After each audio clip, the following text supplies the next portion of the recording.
You can roast as long as you wish. Eventually, you'll be fully cooked and you will have to come out of it. One thing I notice is especially challenging is the deep rejection that kind of happens. That, I mean, of course, the threat response cycle is trying to protect itself, I'm assuming. Yes. And it's sort of like I engage with it in its rejection, and I don't want to do that anymore. Yeah, you identify with it and then you reject yourself. So that's why we see the foundations for actually working in this way with these experiences, which are very hard.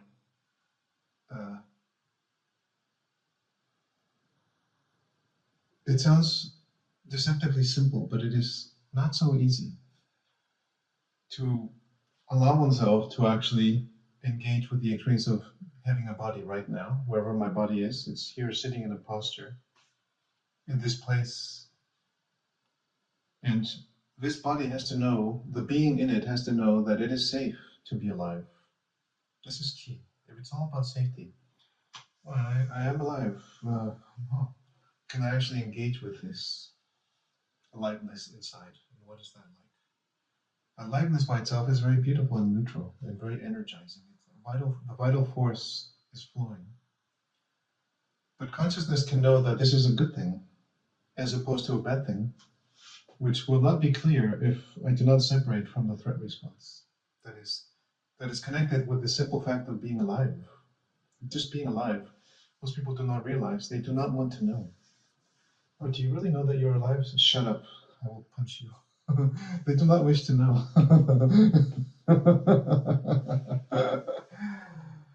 But if we actually allow ourselves to know, it's like, oh no, being alive is not good. Oh.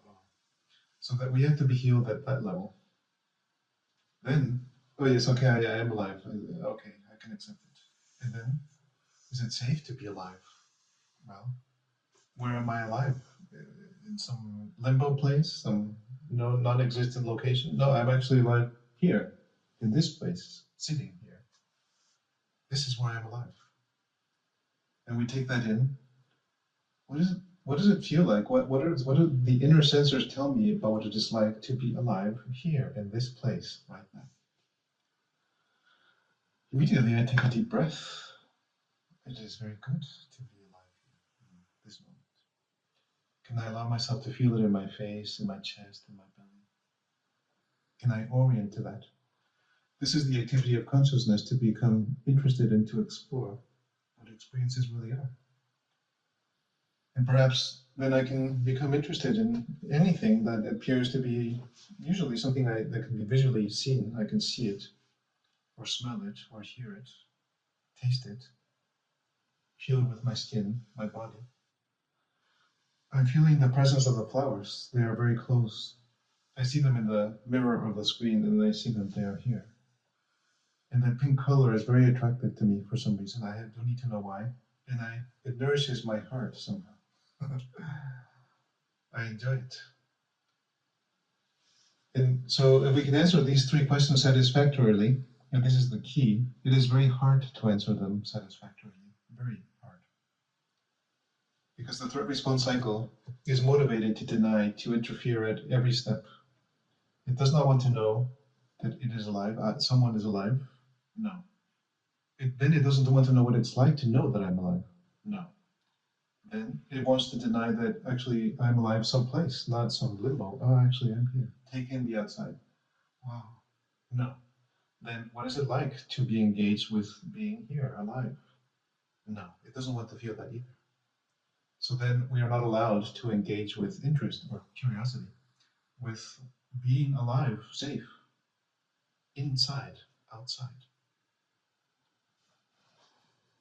It appears very simple, but there are at least 6 different places of denial. We deny our being. We do not even engage with the question. And this is not just some kind of extreme trauma. This is what every single human being that I have ever met, with the exception of less people that can fit into 2 hands, less than that, less than 10. No, they are completely fine and clear. Everyone else I have met is lost in that. That is their life, that is their identity, is their shadow. That's how pervasive it is. And yet at the same time, it is easily disturbed, easily upended.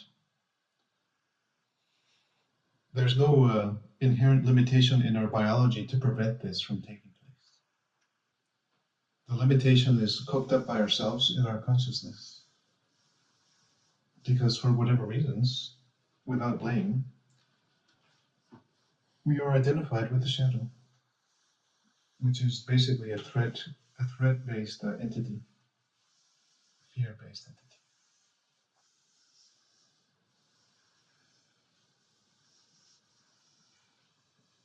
So being here in places like this place is like an inner place. It is not an outer place, it is an inner place.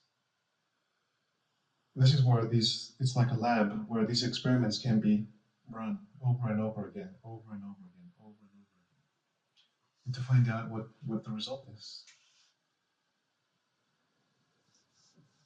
It is different to speak than to remain silent. Then we endeavor to experiment with speaking and see what that is like. To become aware of, oh, maybe there is a shadow. Oh, wow, maybe I really am identifying with that. Wow. Wow, I was identifying with it. But if we do not endeavor to discover this, we will never find out. It is very simple and very hard, just as it should be.